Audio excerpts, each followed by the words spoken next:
Hello guys, it's Rhino and welcome to one more Rhino preview.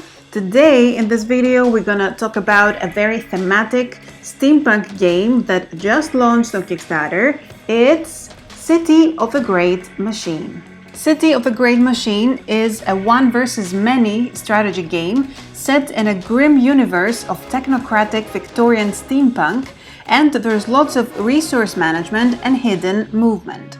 The Great Machine is an artificial intellect created for the benefit of mankind, but over time it evolved from servant to master, and it slowly became a despotic regime. In the game, one player takes on the role of the Great Machine, trying to achieve its master plan to perfect mankind, while the others, 1, 2, or 3 players, play as the revolutionary heroes that are trying to work together to overthrow the Great Machine. If there's 3 revolutionary players, each one of them chooses and controls one hero, and they need to work together with the other heroes to start a revolution.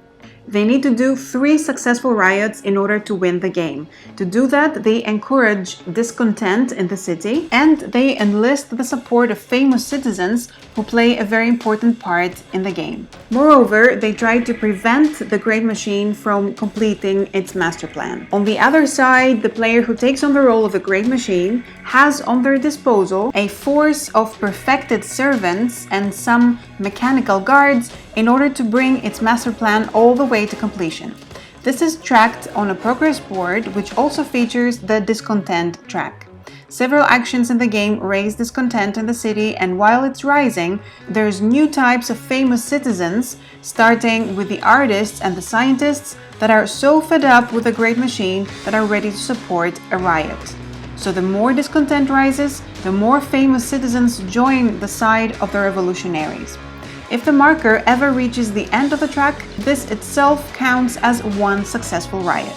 There's 2 more to go for the revolutionaries to win the game, as we'll see in a bit when we'll talk about riots. One other cool thing in the game is that the entire city is built on mobile platforms in the sky, which means that whole districts in the game can move and be repositioned. This also means that the board is modular and allows for infinite city layouts. So moving on to the flow of a game turn, there's several phases.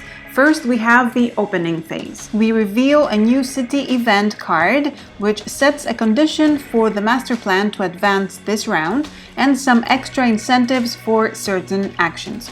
Players also receive money. For the Great Machine, the money is called bonds, and the heroes receive trust, which are the 2 sides of the same coin.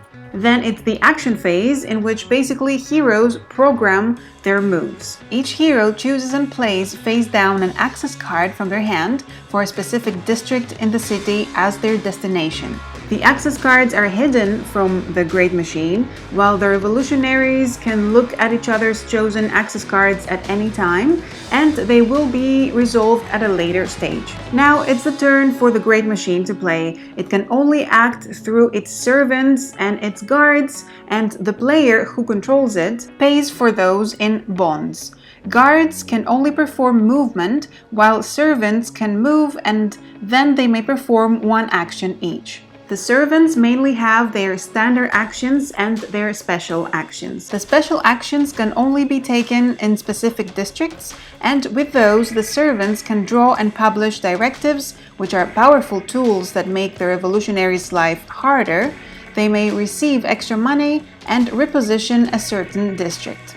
In the standard actions, we have the arrest, which basically removes a revealed citizen from a district. We have the repair action, which repairs 1 mechanic guard that was broken by the revolutionaries. And we also have the raids that, if successful, they can be very powerful for the Great Machine. To do a raid, a servant can place a raid token in their district in order to catch one of the revolutionaries. So the Great Machine needs to figure out where the revolutionaries have chosen to move to this round. If a revolutionary hero did indeed choose to move to a district with a raid token, then they are detained. Now the Great Machine will have 2 options. One is to let the hero go and continue their turn normally in exchange for advancing the master plan by 1.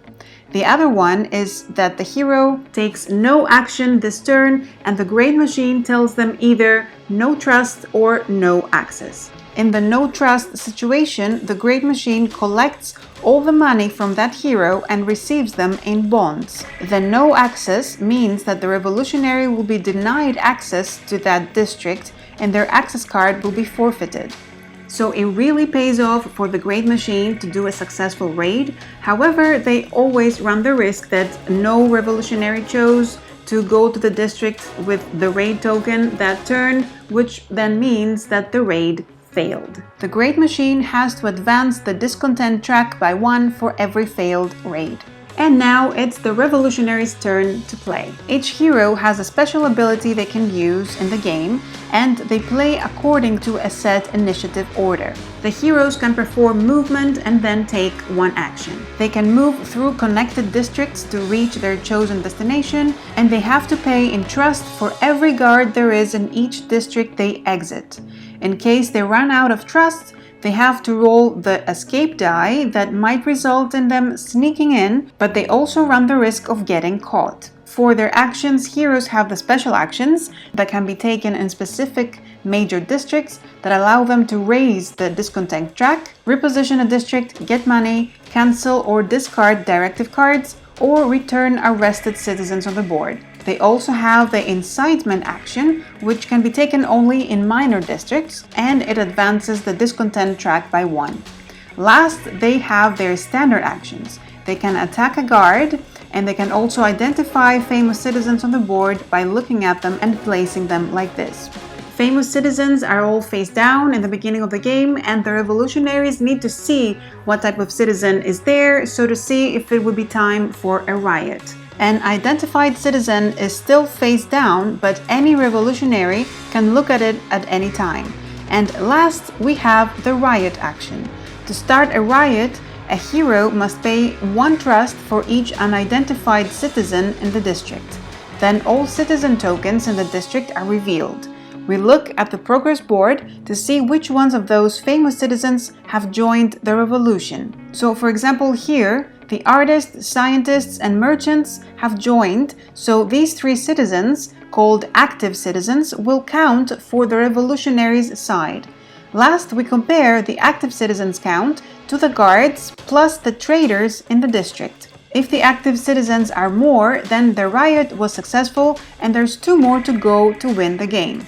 This could be by either having another successful riot in the same way or by having the discontent track reach the last spot like we saw earlier. This counts as a successful riot, and it also brings in the countdown event, which means that every round that passes, the master plan will advance by 1, increasing the pacing and the tension in the game. So that was City of the Great Machine in a nutshell. There's lots of meaningful choices to be made. The game allows you to think thematically, and you can follow several different strategies. There's a slow build-up in the game, and there's lots of tension from the hidden movement and the secrecy that I think fit the theme perfectly. Even if one side seems to be doing better, there's always room to maneuver and bring things more evenly. The book says 60 to 90 minutes of gameplay, but I think it's a lot more than that, at least until you've become more confident with the rules and that you know the strengths of each character better.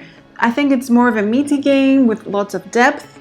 And last, I rarely say this about games, but I think they've done a fantastic job with the rulebook and the reference guide that also includes a full game example. So that's it for today. I hope you enjoyed the preview, and you can always check out the Kickstarter page to know more about the game and the campaign. I'll have the link in the description below.